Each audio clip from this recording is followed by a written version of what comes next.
오늘 5개를 선정했는데 좀 너무 많긴 하지만 그래도 어려운 글들이 아니잖아요. 쉽게 잘 읽히는 글들이니까. 그 마지막에 매경 포럼은요. 이게 사실 오늘 거 아닙니다. 10월 2일 거예요.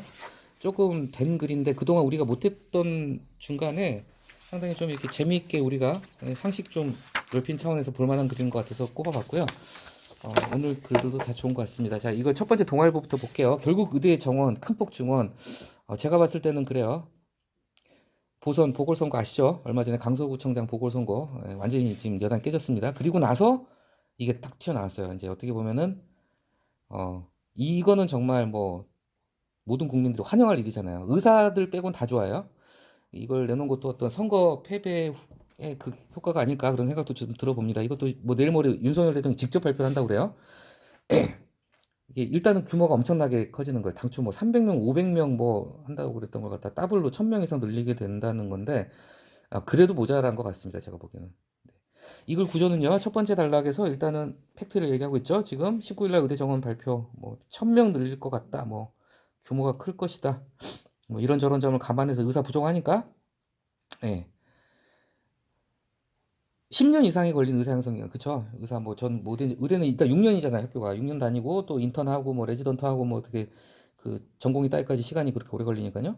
그리고 이제 그 다음 이게 전형적인 거죠. 전형적인 거죠. 모든 칼럼이나 사설에 전형적인 거 이제 통계 자료가 나옵니다. 자, 두 번째 단락에서 이거 아니나 다를까 항상 OECD 통계가 나옵니다. OECD 통계. OECD 통계.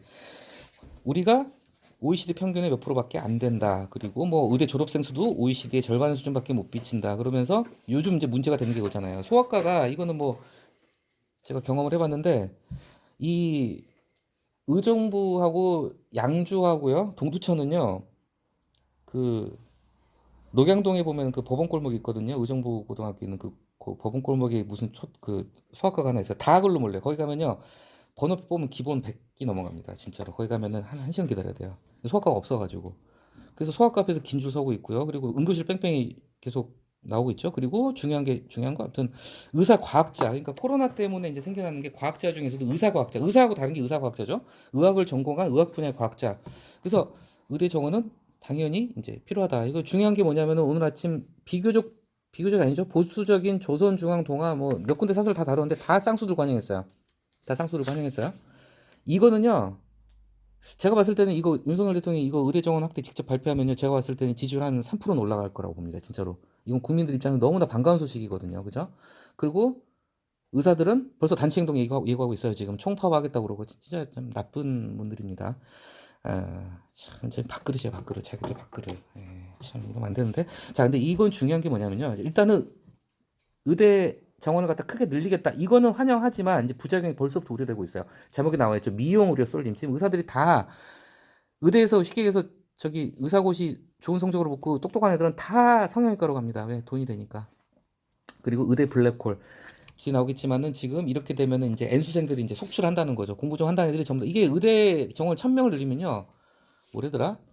스카이 의대가 하나 더 생기는 규모라는 거예요. 그러니까 이제 학교 다니도 이게 제가 봤을 때는 진짜 좀 과장해서 얘기하면요. 30대, 40대 직장인들도 때려치고 의대 가려고 저기 아마 학원 갈 겁니다. 이거 진짜로. 100% 이거 진짜로. 예. 왜냐면 옛날에 사법시험 정원을 갖다가 사법시험 합격자 수가 옛날에 300명대였는데 이걸 갖다 1000명으로 확 늘렸는데 그때 실제로 멀쩡한 직장 다니다가 대기업 다니다가 때려치고 신림동 고시원 다 들어왔어요. 그때 변호사 따겠다고. 이거 똑같은 증상 생깁니다. 그리고 블랙홀 증상. 그러니까 이런 부작용에 대한 대책을 내야 된다. 이런 축으로 썼죠. 그래서 이제 세 번째 단락에서 이제 하고 싶은 얘기를 한 거예요. 그러나 다 성형외과로 가고 있죠, 지금. 피부과, 성형외과. 지방 의료는 절대 안 가죠. 왜냐? 이게 왜 안 가죠? 지방을 왜 안 갈까요? 지방에 극장이 없어서? 아니죠. 교육 때문에 그런 거죠, 교육. 이게 의사들은요. 자기 자식들도 의사 만들고 싶어 합니다. 그러니까 다 서울에만 있는 거죠. 지방 절대 안 내려가죠. 그리고 이제 중요한 게 이거죠. 흉부외과라든지 이런 정말 진짜 위험하고 사람 생명을 살리는데 꼭 필요한 게 대표적인 게 흉부외과라고 그러는데 어서 통계 보니까 뭐 10년 지나면 20년 지나면 우리나라에 흉부외과 의사가 없다고 그래요. 수술할 수 있는 사람이. 그렇게 되면 나중에 무슨 뭐 심장 이상이 생기고 하면 수술할 의사가 없어서 죽을 수도 있다 이런 얘기까지 나오더라고요. 근데 어쨌건 이 필수 의료 분야는 다들 기피하고 다들 돈 되는 피부과, 성형외과, 제일 인기 좋은 게 피부과, 성형외과, 뭐 정신과 이런 쪽이잖아요. 치과 이런 쪽. 그래서 의대 정원을 단순히 늘리는 게 중요한 게 아니라 이거 쏠림 현상을 갖다가 해소해야 된다. 고루 분배되도록 뭐 보상 체계도 개편하고 이제 이런 얘기. 그다음에 두 번째 제목에 나왔던 얘기 그대로요. 미용으로 쏠림. 그다음에 의대 블랙홀 말씀드렸죠. 이미 지금 이제 물수능 되면 이제 지금 다 일로 뛰어듭니다. 이제 제가 봤을 때 수능 이제 폭발합니다. 이제 그리고 여기는 안 나왔지만 100%예요. 30대 40대 이제 중장년급 되는 사람들이 회사 때려치고 의대 가려고 수능 다시 볼 거예요. 100% 그렇게 됩니다. 이게. 그래서 마지막 단락이 바로 이 다음 칼럼하고 이어지는 겁니다. 기초과학하고 첨단 기술 분야 인재 육성 방안을 포함해야 돼. 그러니까 이공계 인력들이 그렇잖아요. 요즘은 어쩐지 모르겠지만 옛날에 제일 많이 많았던 게 외국어 전공하라고 외고 만들어놨는데 외고 졸업하고 다 어디로 가죠? 다 어디로 가잖아요. 외고 졸업해서 외국어 전공하는 애들이 없어요. 그래서 이공계 전체로 봤을 때 다 똑똑한 애들이 의대로만 가면 이제 나라 망하는 거죠. 첨단 기술 분야 인재 육성. 그래서 그 어떤 전체적으로 의대 증원 문제에 따르는 부작용이랄까 같이 좀 고려해야 될 점들을 대책을 살펴야 된다 이런 글이었습니다. 그리고 이제 이어지는 거죠. 경향신문 다 읽어보셨겠지만요. R&D 결국은 이 첨단 기술 분야 기초과학 이게 다 이제 R&D 쪽인데 뉴스 많이 나왔잖아요. R&D 예산 지금 이제 다 날렸어요. 지금 글은 다 읽어보셨을 테니까요. 이제 글의 흐름이 이제 박정희를 가지고 자 경향에서 박정희 가져온거나 조선일보에서 노무현 가져오는거나 똑같은 맥락입니다. 경향에서 박정희 대통령의 공적을 보기가 쉽지가 않아요. 근데 이건 분명한 거죠. 박정희 대통령의 확실한 공적은 우리나라를 기술 강국으로 만들었다는 거. 카이스트 만들고 그래서 기술 강국을 만들고 어떤 그런 토대를 만들었다. 그 과정에서 이제 대기업한테 좀 특혜를 많이 주고 뭐 그런 과정이 있었지만 어쨌건 박정희 대통령의 확실한 공적이 이거였다는 거죠. 그런데 뒤에 보면 나오겠지만 박정희도 이랬는데 넌 뭐냐 이제 이렇게 좀 까는 거예요. 그러면서 뭐 저도 처음 봤네요. 정말 아득한 옛날에 1982년도에 뭐 인터넷이라는 개념도 없을 때인데 그때 뭐 이런 분이 있었고 이분의 후학들이 제자들이 삼보 컴퓨터 두 분은 아마 모를 것 같아. 아시나요? 옛날에 유명했어요 삼보 컴퓨터. 이 삼보 컴퓨터가 많을 거라고 생각을 못했어요. 아무튼 삼보 컴퓨터 망하긴 했지만 어쨌건 넥슨 게임 회사죠. 그다음에 리니지 만드는 뭐 이런데 자 그래서 IT 강국이 됐다는 거죠. 그리고 뭐 이제 쭉 읽어보시고요. 자, 그러면서 이제 다시 김대중 정권 얘기도 하는 거예요. 이때가 나라 진짜 망할 뻔했던 시기인데 이때 김대중 정권도 허리띠를 졸라 맸지만은 민간 연구개발비는 오히려 더 투자를 했다는 거죠. 사실 그래서 이건 김대중 정부가 잘한 일 중에 하나가 뭐냐면 외환위기로 진짜 나라 어려웠을 때 지금 우리가 인터넷 강국이 되고 IT 강국이 된 기반을 다 김대중 대통령이 만들었어요. 그때 진짜 인터넷 선은 이때 다 깔았거든요, 사실.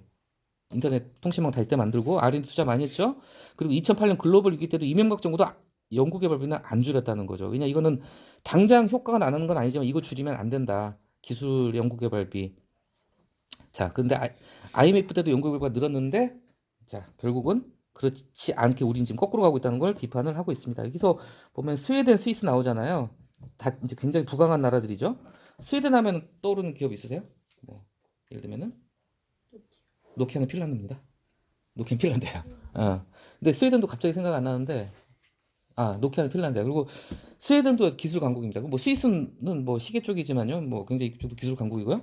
어쨌건 그래서 미국은 원래 서비스 비중이 높았지만은 오바마 이후로 이제 공업 경쟁력을 회복하기 위해서 이제 정책을 도입했고 이번에 이제 지금 이 인플레이션 감축법의 골자가 이거예요. 저도 이거 내용은 다 모르는데 이게 뭐냐면은 이제 자국 보호하는 거예요. 중국에 공장 짓지 말고 미국에 공장을 지어라. 그래야지 보조금 주겠다. 이거거든요. 실제로 미국에 공장 지어라. 이게 그래서 어쨌건 이렇게 자 상황은 이런데 지금 이거는 근데 정말 좀 많이 비판을 합니다. 윤석열 정권은 그 어떤 정권도 하지 않은 연구개발 대폭 삭감. 그리고 좀 신랄하게 비판했죠. 옛날에 무슨 선거 공약에서 그랬나 봐요. 연구개발비 대폭 증대하겠다. 근데 예전에 본인 스스로 한 얘기도 다 까먹었다.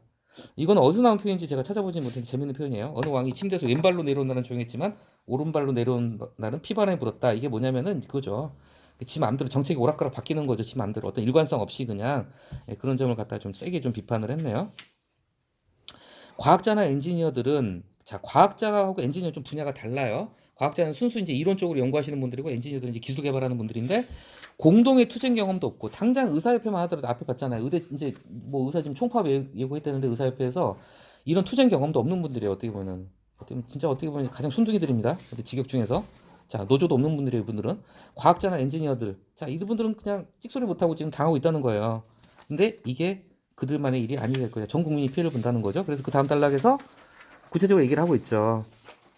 당장 연구개발 분야 돈을 깎아버리면 어떻게 될까요? 그러면은 당장 젊은 연구원들이나 대학원생들이 그 피를 보겠죠. 젊은 연구자나 대학원생들은 당장 취직을 안 하는 대신에 대학원이나 이런 연구소에서 월급 받으면서 그 월급으로 연구개발하는데, 그렇죠. 그럼 프로젝트 사라지게 되고 이직을 하게 되고, 그렇게 되면은 어, 안 된다는 거죠. 또 아무 생각 없이 그냥 막 줄인, 그냥 은근히 까는 거예요. 아무 생각 없이 그냥 막 줄인 거라서 분야를 갖다가 구분도 안 했다는 거죠. 우주 항공 분야 물론이고 코로나 백신 같은 데도 일괄 삭감됐다. 자, 결국 연구 인프라가 지금 붕괴되고 있다. 그러면서 마지막에 민주당한테 주문을 하는 거죠. 왜냐, 민주당이 의석수가 다수니까 어쨌건 예산권을 가지고 있잖아요. 그래서 민주당 너네가 이 연구개발 예산을 좀 지켜라. 그러면서 이제 초안부터 정부 예산 최종안 이전에 초안부터 종합적으로 살펴보고 연구개발 예산을 갖다가 지키는데 좀 힘을 써라. 뭐 이런 얘기를 한 겁니다.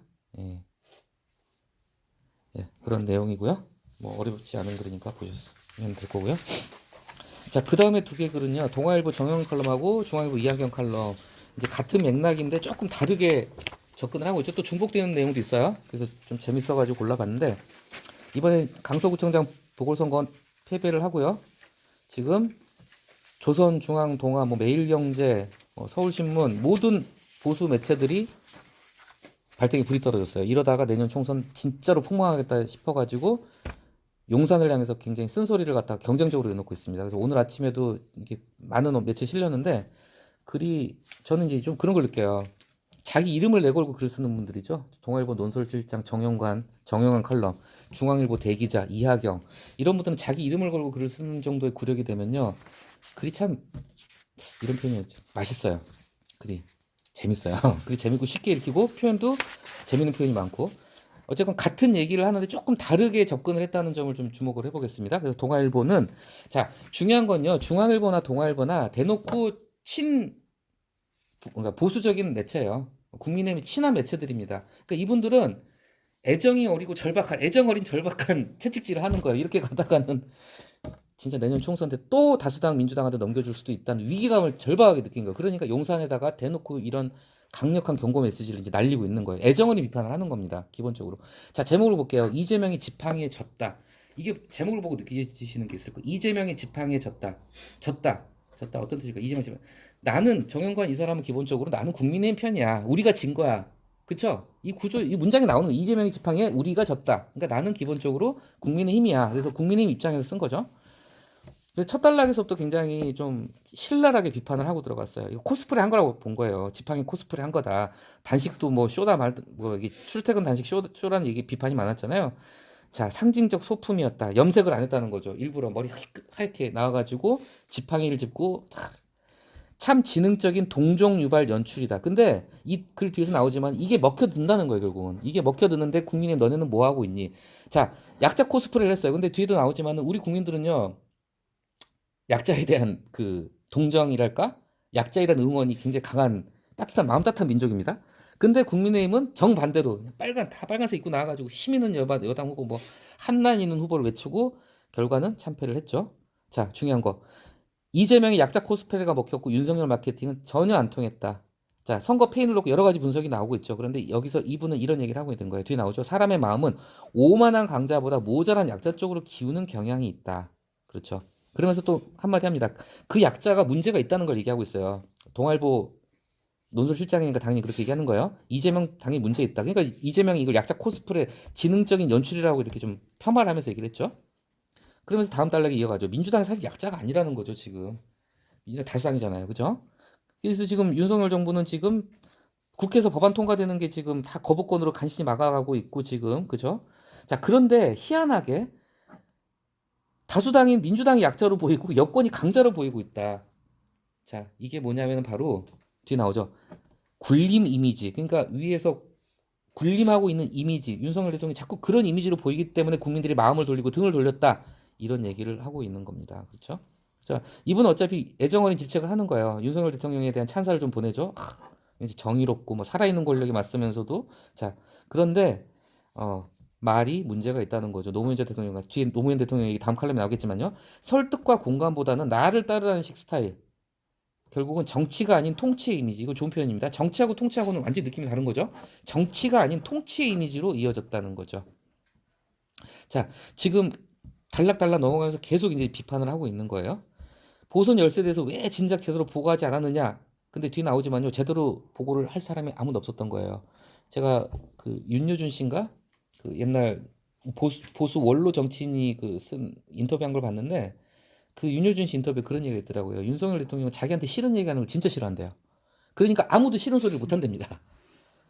그러니까 보고 제대로 안 했죠. 뒤에 나오겠지만요. 사실 이거는 공천 자체가 잘못됐고 그 김태우 후보를 갖다가 김태우 후보가 법원에서 유죄 판결 받아가지고 아웃이 됐어요. 그래서 김태우 때문에 하게 된 보궐선거인데 김태우를 갖다가 바로 사면을 시켜가지고 거기다 다시 후보를 꽂은 거예요. 이때 당시에 그 국민의힘 내부에서는요 반대 기류가 굉장히 강했대요. 이거는 상식적으로 말이 안 된다. 김태우가 보궐선거의 원인을 제공한 당사자인데 그 김태우를 사면시켜가지고 다시 또 내보낸다는 거는 이건 말도 안 돼. 이건 그 강소구민을 기만하는 거다 해서 국민의힘 내부에서도 반대했는데 용산에서 그냥 찍어 눌러버린 거죠. 근데 거기에 아무도 쓴소리를 못 한다는 거죠. 자, 여기 나오죠. 보궐선거 귀책 사유자 김태우 사면 복권 시켜가지고 사실상 공천하는 지침을 준 것도 당정일치 직할체제 만든 것도 용산이 아닌가. 그렇죠. 예. 좋은 표현 나왔습니다. 진단이 정치공학적 차원이면 교훈과 해법도 그 수준을 맴돌 수밖에 없다. 여기서 정치공학적이란 게 뭐냐면은 말 그대로 기계적이라는 거죠. 어떤 패인을 분석하고 우리가 왜 졌을까 그 원인을 진단을 해야 되는데 본질적인 부분을 파헤치지 않고 그냥 방식의 문제다. 강사가 원래 우리가 뭐 저기 득표수가 안 나온 지역이다. 이게 정치공학적이라는 겉핥기식의 어떤 분석이라는 거죠. 겉핥기식의.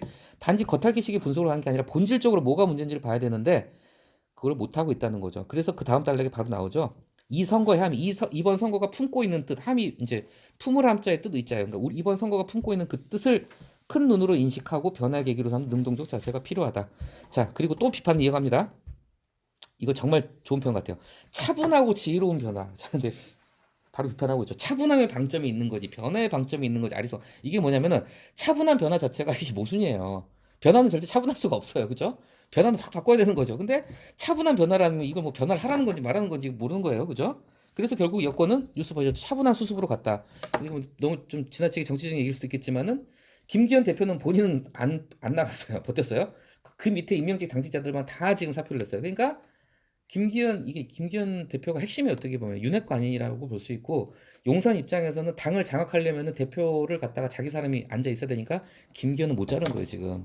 그래서 김기현 대표가 계속 버티고 있으니까 야당에서도 비판하고 있고 언론들도 보수 언론들조차도 니네 뭐하니 이렇게 비판을 하고 있는 거죠. 참고로 우리 지역구 국회의원 김성국 국회의원은 여의도 연구원 원장으로 이번에 갔습니다. 여연 원장으로. 여의도 연구원이 뭐냐면요. 잠깐 말씀드릴게요. 자, 양 당에서 그 싱크탱크 역할을 하고 있는 게 민주당은 민주연구원 이름이 민주연구원인가 그럴까? 민주연구원이 있고 저 국민의힘은 여의도 연구원이 있는데 이거 다 역사가 오래됩니다. 얘는 이 연구원들은 정책을 개발하고 여론조사하는 기관들이에요. 근데 옛날엔 이 여의도 연구원이 파워가 엄청 셌는데 제가 알기로 여의도 연구원이 많이 지금 좀 쪼그라들었다고 그래요. 근데 민주연구원 같은 경우 인력 자체가 민주연구원이 여의도 연구원보다 압도적으로 많고 아무튼 그렇다고 그래요. 어쨌건 정책을 개발하고 여론조사를 하고 선거 전략을 세우는 연구소예요. 예. 민주당은 민주연구원, 국힘은 여의도 연구원. 근데 이번에 우리 지역구 김성원 국회의원이 여의도 연구원 원장으로 이번에 임명이 됐다고 합니다. 오늘 아무튼 그런 게 있고요. 어쨌건 간에 예. 다들 조심스러운 눈치다. 자, 이게 문제죠. 총선 공천장 이 사람들 왜 그러니까 지금 쓴소리를 못 하느냐? 공천 시즌이잖아요. 그러니까 쓴소리를 못 하는 거예요, 진짜로. 실제로 뭐 이거는 뭐 제가 한 얘기가 아니라 윤여준 전 그 정치인 그분이 한 얘기예요. 윤석열 대통령이 요만큼도 쓴소리를 갖다 싫은 소리 듣기 싫어한다는 거야. 벌어간대요. 그러니까 아무도 옆에서 지금 직언을 못 하는 거예요. 그러니까 이렇게 됐다는 거죠. 그 창조적 전환 얘기를 했죠. 자, 용산의 성찰이 핵심이다. 핵심 포인트는 이거 용산의 성찰. 성찰이라는 표현을 썼지만요. 이거 결국 반성하라는 거예요. 용산이 반성해야 된다. 이런 식으로 하면 너네 진짜 내년 총선 진짜 말 그대로 폭망한다. 그렇죠. 왜 설득과 지금 용산이 부족하다고 보수 언론조차 비판을 하는 게 설득하고 소통이에요. 여기 나오나요 뒤에? 기자회견 한 번 안 했어요 지금. 그나마 도어 스태핑이라고 이렇게 기자들하고 소통하는 시간이 있었는데 그것도 없애버려죠 지금. 야당 대표 범죄자 취급하고 만나지도 않고 기자회견 한 번도 안 하고 그냥 나를 따라 식으로 가니까 강자로 비치고 있다는 거죠. 그래서 이재명이 지팡이에 졌다는 거예요. 이재명은 약자 코스프레인데 이게 먹혀 들어갔다는 거예요 결국은. 자, 코로나 사태를 겪으면서 수많은 약자들이 쏟아졌다. 그리고 이들은 새 대통령이 자신들의 삶을 보살펴 주길 기대했는데 가장 중요한 것은 이념이다. 이건 누가 한 말이냐면 윤석열 대통령 본인이 직접 한 얘기예요. 이거는 일반 국민들이 봤을 때 특히 사회적 약자들이 봤을 때 좀 뜬구름 잡는 얘기죠. 무슨 이념이냐. 공산주의 지금 공산 세력을 때려잡자 이런 얘기할 시대가 이미 30년 전에 끝난 일인데 민생은 얘기를 안 하고 지금 이념만 얘기하고 있으니까 대통령 스스로 지금 코너에 몰리게 됐다 이런 얘기를 한 거죠. 예. 자꾸 검찰, 감사원, 권력기관 뉴스만 쏟아진다. 바로 그 틈을 이재명 대표의 지팡이가 파고든 거예요. 그러니까 전략적인 부분에서 본다면 이재명이나 민주당의 전략이 한 수 위였다는 거죠. 약자 코스프레 어쨌건 쇼일지언정 이재명의 지팡이 코스프레가 결국 먹혀 들어갔다는 걸 그 얘기를 하고 있는 거죠. 내년 총선은 결국 누가 더 절박한 당연히 이제 누가 더 절박한 싸움이 되겠죠. 좋은 표현입니다. 승리의 열기 이건 지금 민주당 거죠. 승리의 열기도 있지만 패배 분기 분노한 기운이란 거죠. 졌기 때문에 이를 악물고 이를 갈면서 그냥 내가 이 복수열전을 벌이겠다 역전을 벌이겠다 이런 분기를 갖다가 너네 좀 가져야 된다 이렇게 애정어린 칭찬을 하고 있습니다. 참 좋은 표현인 것 같습니다. 뭐냐면요. 저자세와 낮은 자세는 다르다. 이런 게 참 좋은 표현이니까 저는 이런 걸 보면은 참 이런 분들이 글을 잘 쓴다는 생각이 드는 게 이런 표현이 저절로 나오는 거예요. 자기 입에서. 저자세와 낮은 자세는 한자로 풀면 똑같은 얘기인데요. 이게 뉘앙스 자체가 완전히 다르잖아요. 저자 낮은 자세는 다르다. 똑같은 뜻인 것 같지만 저자세는 굴욕이지만 낮은 자세는 말 그대로 국민과 교감하는 길이다. 표현 기가 막힙니다. 오동잎은 이미 떨어지기 시작했다. 가을, 겨울 이제 겨울 왔다는 거죠. 오동잎이 떨어지기 시작했고 누가 더 처절하게 낮은 자세로 겸허한 자세로 국민과 소통을 하는가에 따라서 자 내년 봄이 결정이 될 것이다. 마지막 문장 명문장입니다. 역사의 미소는 공짜가 아니다. 이런 표현은 참 어떻게 나오는지 참 기가 막혀요. 진짜 이런 거 보면 참 재밌습니다. 역사의 미소는 공짜가 아니다. 자 그다음에 똑같은 글인데 이거는 이제 이재명이 이자도 안 나옵니다. 이거는 좀 다른 차원에서 전직 대통령들하고 비교를 했다는 게 좀 재밌기도 하고요. 제가 이 글을 선택한 이유는요. 우리가 이제 글을 한 편 보더라도 이런 거 좀 머릿속에 오래 남잖아요. 저도 안 읽어봤어요. 은희경의 소설. 은희경 유명한 작가인데 저도 이 소설은 못 읽어봤는데 은희경 소설을 갖다가 안 읽어봐도 요 10줄만 읽어봐도 아 이런 소설이 있구나라는 걸 갖다 우리가 알 수가 있잖아요. 일단 줄거리만 봐도 은희경 작가가 상당히 좀 매니아들도 많고 상당히 좀 이렇게 글을 저는 이분 소설 많이는 안 읽어봤어요. 한 2편 정도밖에 안 읽어봤는데 굉장히 재밌습니다. 소설이. 근데 이 시놉시스만 봐도 간단했어요. 좀. 이렇게 써요 소설은. 뭐 내용은 아시죠? 자 복수를 이렇게 하는 거다. 이야 그쵸. 줬다 뺏는 게 제일 무서운 겁니다. 줬다 뺏는 거. 줬다 뺏는 복수를 합니다. 결국은. 지극했던 사랑을 회수하는 방식으로 처절한 복수를 완성하는 전복적 서사. 반전이죠. 반전. 자 이 얘기를 갖다가 왜 좀 이렇게 거창하게 했냐면은 1년 7개월 전에 강서구가 원래 민주당 강세 지역이지만 1년 7개월 전에는 윤석열한테 표를 더 많이 줬던 지역이었거든요. 그런데 그걸 갖다 뺏어버렸다는 거예요. 자, 이게 굉장히 강력한 경고고 바로미터, 우리가 흔히 얘기하는 총선의 바로미터죠. 바로미터는 기압계입니다. 기압계. 기압계. 바로미터다. 근데 이걸 갖다 니네 여권 제대로 느끼고 있니? 예, 비판하는 거죠. 그 다음에서 이제 계속 이제 쓴소리 합니다. 17%포인트 대패는 너네 자업자득이다. 앞에 또 똑같은 얘기 합니다. 유죄가 확정된 사람을 갖다 사면시켜가지고 그걸 갖다 또 내버리고 여기 나오죠. 용산의 결정에 그 누구도 아니되옵니다라고 하지 않았다. 그래서 이게 구청장 같은 경우는요, 솔직히 중앙 정치에서는 그렇게 봅니다, 사실은. 그러니까 자꾸 이제 좀 우리 입장에서는 좀 서운한 표현인데 몇몇 정치인들의 뭐 인터뷰나 워딩을 보면요, 뭐 일개 구청장 선거, 일개 기초자치다. 그러니까 위에서 노시는 저기 여의도의 높은 분들 입장에서 봤을 때는 기초자치단장 선거는요 저기 밑에서 그냥 밑으로 보이는 거예요. 근데 사실 그런 인식을 가지고 있는데 이걸 갖다가 전국적인 빅매치로 만들어버린 게 용산이 자초한 거라는 거죠. 결국은 윤석열 대 이재명의 대선 2라운드로 만들어버렸다는 거예요. 애초에 판을 갖다 이렇게 키운 게 판을 용산이 키워놓고 용산이 결국은 자살골을 넣었다 이거죠. 그리고 이제 뒤에 이제 이런 촌극이 나오죠. 뒤에 나오는 한자말 소극은 뭐 총극으로 바꿔서 써도 될 것 같습니다. 소극 뭐냐? 한마디로 코미디라는 거죠. 코미디. 소극 코미디입니다. 출석 정권까지 하고 이거 동원은요 솔직히 양당 다 했어요. 그런데 웃기죠. 어느 당협위원장은 충성심을 인증하기 위해 한 번 가서 옷을 갈아입고 인증샷을 올렸다는 거죠. 웃기는 일이죠. 그러다 보니까 직장인들이 퇴근길에 이날 실제 퇴근길에 많이들 몰렸다고 그래요. 분노 투표를 해버린 거예요. 그러니까 국민이 바보가 아니에요. 진짜 화가 난 거죠. 우리가 우리 바보라 하니? 자, 그 다음 단락에 나오죠. 정권의 오만한 태도. 자, 여기서 중요한 건 이거 중앙일보 칼럼이잖아요. 자, 중앙일보 입장입니다. 사실 노동교육, 연금개혁, 한미동맹 강화, 한일관계 개선 등은 정책 목표의 방향은 잘 잡았다. 이거는 중앙일보 입장이에요. 민주당의 입장이나 진보 언론 입장에서 이거 다 반대입니다. 그죠? 진보 언론 입장에서 노동개혁, 교육개혁, 한미동맹 강화 웃기지 마라. 뭐 한일 관계 개선 반대하고 있죠. 자, 중앙일보 입장에서 봤을 때 목표와 방향은 잘 잡았는데 그러나 뭐가 문제였다? 태도가 문제였다는 거죠. 설득이 부족했고 소통이 아예 없었다는 거죠. 기자회견도 안 하고 있다. 일방통행 독주만 이게 제일 지금 계속 되풀이되고 있는 비판인 겁니다. 그러면서 만 5세 입학 쇼 기억나시죠? 하루 만에 뒤집었습니다. 주 69시간제 얘기 나왔다 쏙 들어갔어요. 킬러 문항 소동 벌이면서 저기 강남 사격 때려잡겠다고 막 그런 소동이 벌어졌어요. 지금 물수능 돼가고 있습니다. 자, 내로남불이 아닌 국민들은 내로남불이 아닌 공정과 상식을 기대했는데 지금 인사청문회 제대로 인사청문회에서 통과 그러니까 이거 차이 아셔야 됩니다. 상식입니다. 총리는요. 총리하고 대법원장은 국회에서 찬성을 해줘야 돼요. 과반수가 찬성을 해줘야지 임명을 시킬 수가 있는데 장관은 그냥 대통령이 마음대로 임명시킬 수 있어요. 그러니까 반대를 해도 다 그냥 임명 강행하고 있어요. 자, 국회 인사청문회 도중 누구죠? 김행 걸어나가는 김행 후보자가 청문회 그 초반에 그런 얘기를 했더라고요. 드라마틱하게 엑시트하겠다. 그러니까 여성가족부를 어떻게 해체할 거냐고 이제 질문을 한 거예요. 여성가족부 해체 사명을 띠고 지금 여성가족부 장관 임명이 됐었잖아요. 드라마틱하게 엑시트하겠다. 근데 본인이 결국 드라마틱하게 엑시트했어요. 여성가족부가 드라마틱하게 엑시트한 게 아니라. 자, 최악의 장면까지 나왔다. 이거는 뭐 여러 보수 매체에서도 다 비난을 했어요. 김행 장관 그 청문회 때 그냥 가버린 거. 이거는 국민에 대한 예의가 아니다. 자, 이 좋은 편 나왔습니다. 대한민국은 민주공화국이고 국민이 주인이다. 그런데 머슴이 주인을 대놓고 무시하고 있다. 굉장히 세게 비판한 거예요, 이거 정말로. 굉장히 진짜 중앙일보 치고는 굉장히 강하게 비판한 겁니다. 머슴이 대놓고는 얘기 안 했지만 용산도 마찬가지고 국민의도 마찬가지고 너네 다 머슴이야 머슴. 근데 니네가 지금 하는 짓거리들이 주인을 대놓고 무시하는 행태를 보이고 있어 하고 굉장히 강렬하게 비판을 하고 있는 거예요. 자, 항상 우리가 어떤 글에서 누군가를 비판할 때는 그 비판의 대상이 직접 했던 말을 가지고 오는 게 제일 좋다고 했죠. 자, 유명한 말입니다. 이 말 한마디 때문에 유명해졌어요. 윤석열 대통령은. 나는 사람에게 충성하지 않습니다. 이 말 한마디로 유명해진 사람이에요. 그래서 그때 이분이 전 국민적인 스타로 떠올라고 결국은 검찰총장까지 했고 대통령까지 간 사람이에요, 지금. 사실 강골 검사 맞아요. 굉장히 강단 있는 검사였고 뚝심 있고 윗선 눈치 안 보고 그런 검사였죠. 자, 그래서 대통령이 됐다면은 자기 부하들한테도 그런 결기를 허용하고 언로를 열었어야 됐다. 근데 그렇지 않았다는 거죠. 아까 말씀드렸죠. 가까운 친구가 심지어 가까운 친구가 쓴소리를 했더니 왜 너까지 그래? 이런 반응이 돌아왔다. 그러면서 자, 아까 나왔죠.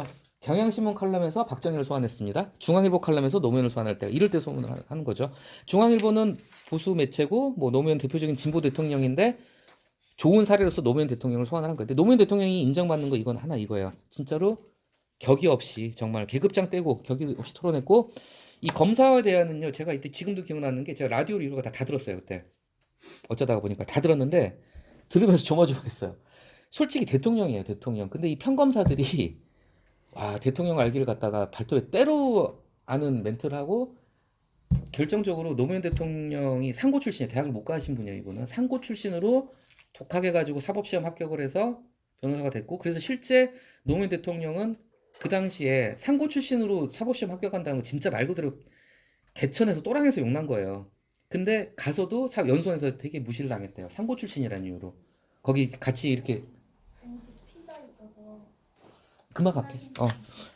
굉장히 이제 아무튼 근데 이 노무현 대통령이 어떻게 보면 좀 아픈 구속을 갖다가 평검사 하나가 이제 찌른 거예요. 학번 얘기를 꺼내버린 거예요. 뻔히 알면서 일부러 그런 거예요. 이 검사가 그 누군지 모르겠는데 우병우였나? 이 평검사에 대해 또 우병우도 같이 들어갔다고 합니다. 뭐 대통령님 뭐 몇 학번 뭐 하면서 얼굴 보면서 일부러 너 대학 안 나왔다는 거 갖다가 면전에서 깐 거예요. 그래서 그때 노무현 대통령이 이제 발끈한 거예요. 유명한 명대사 나오죠. 이쯤 되면 막가자는 거죠. 라는 대사 그때 나온 거예요. 근데 어쨌건 제가 이걸 직접 들어서 지금도 생각이 기억나는데 그래도 어쨌건 대통령이잖아요. 대통령인데 검사들이 야 저렇게 대통령을 좀 속된 말로 졸로 보는구나. 완전 그냥 장기판을 졸로 본다는 생각이 들더라고요. 근데 그렇게 무리하게 굴었지만은 진짜 이거는 좀 깨끗합니다. 인사불이가 안 좋습니다, 솔직히. 예. 뭐 줄 수도 없었죠. 공개 토론인데 어떻게 인사불이 줍니까? 그쵸? 좋은 표현입니다. 민주주의 생명줄인 언로. 자, 그럼 좀 빨리 할게요. 이게 마지막, 한 개 더 빨리 가겠습니다.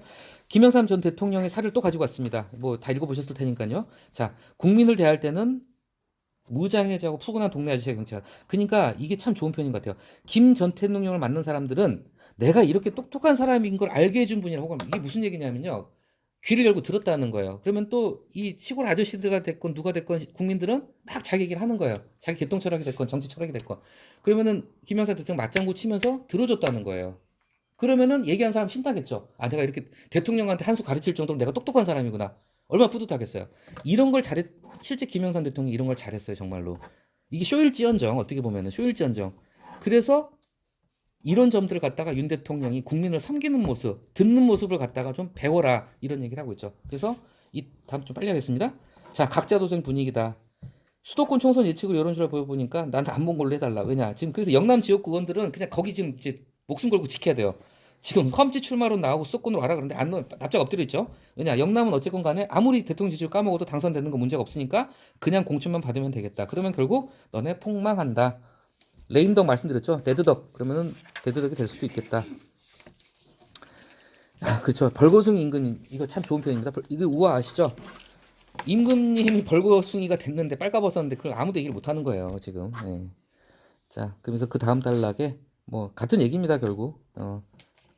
운영 방식을 바꿔서 전화위복의 계기로 만들어라. 실용 대통령이 되라. 그쵸? 마지막 단락에 또 좋은 말이 나왔습니다. 역사의 수레바퀴를 돌리는 대통령의 시간은 쏜살같이 지나간다. 참 이런 표현 기가 막힙니다. 솔로몬도 만년에 모든 게 헛된다. 자, 권력은 일시적인 거죠. 그 일시적인 권력에 취해가지고 군림하지 말고 민심을 향해 직진하기 바란다. 좋은 표현들이 나왔습니다. 피자 드셔야 되니까 빨리 할게요. 마지막 글은요. 이건 좀 오래된 글인데 이거는 우리가 좀 이것도 좀 저 솔직히 처음 알았습니다. 이 프랑스 혁명 때 정권을 잡은 게 이제 로베스피에르. 제가 알기로 이제 그 굉장히 강경파였어요. 강경파인데 결국은 얘도 목이 잘려서 죽습니다. 로베스피에르. 자, 어쨌건 다 읽어보셨을 테니까요. 아주 단순한 정책을 내놨죠. 우유 가격을 갖다 싸게 책정한다. 근데 읽어보셨겠지만 우유는 구하기 더 힘들어졌고 그래서 건축 가격에 손을 댔는데 사료 가격을 똑같은 일이죠. 그래서 두 번째 문장, 두 번째 단락의 마지막 문제. 자, 좋은 의도로 정책을 시행했지만 결국은 나쁜 결과를 낳은 규제의 역설. 이걸 우리가 이제 좀 한번 보자는 뜻에서. 그리고 이 노란버스법 언론 보셨을 거예요. 이거 얼마 전에 크게 뉴스 났었어요. 애들 갔다가 어디 이제 코로나도 풀리고 해가지고 어디 애들 놀러 갈 때 많잖아요. 근데 버스를 못 구해가지고 다 취소했어요. 그 얘기를 갖다 좀 자세히 써놨습니다. 그러니까 결국은 이런 부분에 있어가지고 좀 비판을 갖다가 저는 이제 이 글을 보면서 또 한 가지 느낀 게요. 어떤 정책을 갖다가 입안을 하고 시행을 할 때 그래서 통계가 중요하다는 걸 제가 다시 한번 느꼈어요. 조사를 하고 미리 통계를 미리 뽑아봤으면은 수요가 몇 대가 될지 아주 간단하잖아요. 전국적으로 몇 대 버스가 필요한지. 근데 노란 버스는 몇 대인지 6,955대. 근데 계약 차량은 5만 대. 답 안 나오잖아요. 그렇죠? 아주 기본적인 통계적인 준비조차 안 했기 때문에 이런 진짜 웃지 못할 코미디가 벌어졌다는 걸 갖다가 이 글에서 비판을 하면서 정책을 수립함에 있어서 사전에 어떤 통계적인 자료를 가지고 추산을 본다는 거, 추기를 넣는다는 게 얼마나 중요한지 그걸 갖다가 이제 강조했고 그러면서 이제 기존의 사례를 갖다가 이제 이거 좀 기억나시는 분들이 있을 거예요. 이게 그러니까 역설이에요, 역설. 최저임금의 역설도 마찬가지예요. 그러니까 저소득층을 위해서 서민들을 위해서 최저임금을 올렸는데 결국은 중소 자영업자들이 망하게 됐잖아요. 결국은 최저임금 올려가지고 결국은 본인이 나가서 알바 뛰어야 되고 그러니까 이게 참 역설적인 게 그래서 똑같은 게 뭐냐면 시간 가서 처우 개선하자고 만들었지만 결국은 강사들 일자리 다 뺏겼죠. 임차인 보호한다고